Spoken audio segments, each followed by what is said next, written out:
keep on getting referred to as honorable, that title is only bestowed upon me because the people of Pakistan voted.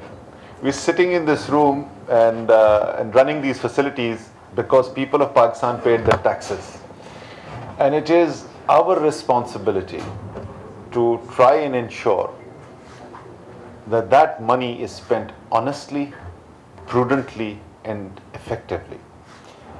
And the Auditor General's organization has a vital role to play in that. Frankly, in my opinion, that full potential has perhaps not been utilized so far.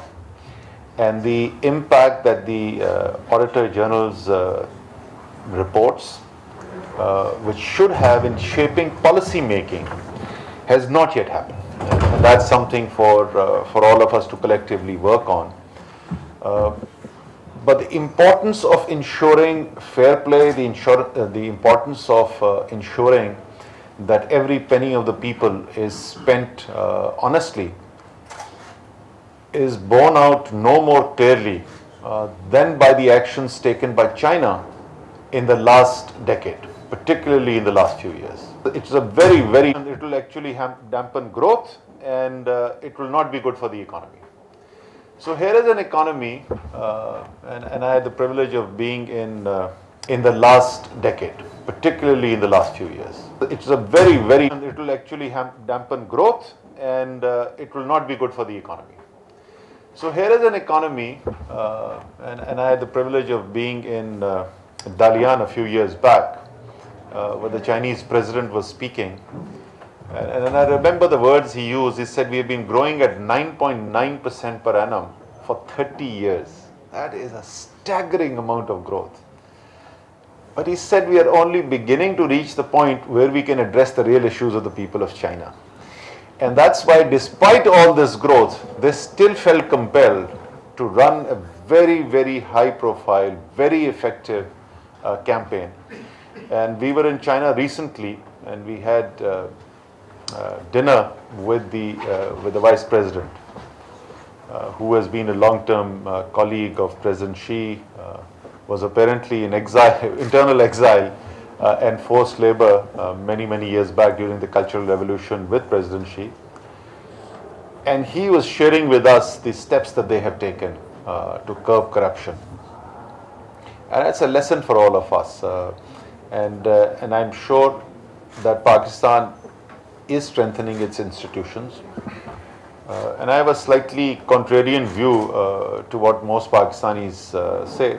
In my opinion, Pakistan's broad movement towards what it takes for a country to be prosperous, developed, started a few years back. And nations never travel a linear path. You have this choppy movement. Because for me, the core of a 21st century modern national economy is an institution-based and rule-based society. And with the lawyers' movement in the early 2000s, and I know, yes, we don't like some of the decisions taken by the Chief Justice when he got elevated. We may even have question marks about him in person. But forget that. And again, we might have our question marks about the decisions being taken by the current judiciary, or as the executive often is seen to be cribbing about judicial overreach. But I have absolutely no doubt about it that over a long run, Pakistan will be a better place as a result of this independence of the judiciary, and there will be an equilibrium at some point in time where you'll settle down. Similarly, the institutions like the Auditor General's Office, them becoming strengthened, being able to exercise their authority and their mandate without political interference, with effectiveness, will lead to a better Pakistan and a better Pakistani economy.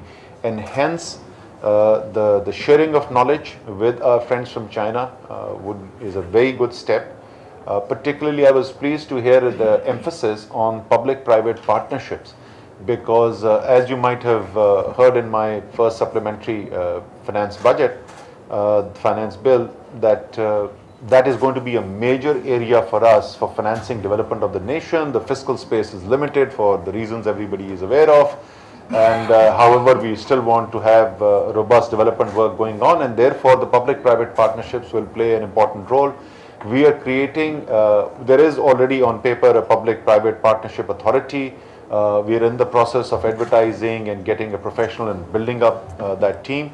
So that work will become more and more significant, and therefore if you are paying attention to that from an audit point of view, I think this is very timely, and I'm very glad to hear that. So with that, thank you once again to the Auditor General for inviting me, to our Chinese friends, particularly the Deputy Auditor General. I want to thank them once again for coming over and wish you the best for the exchanges of the couple of days, and I hope there will be a fruitful outcome of these deliberations. Thank you very much.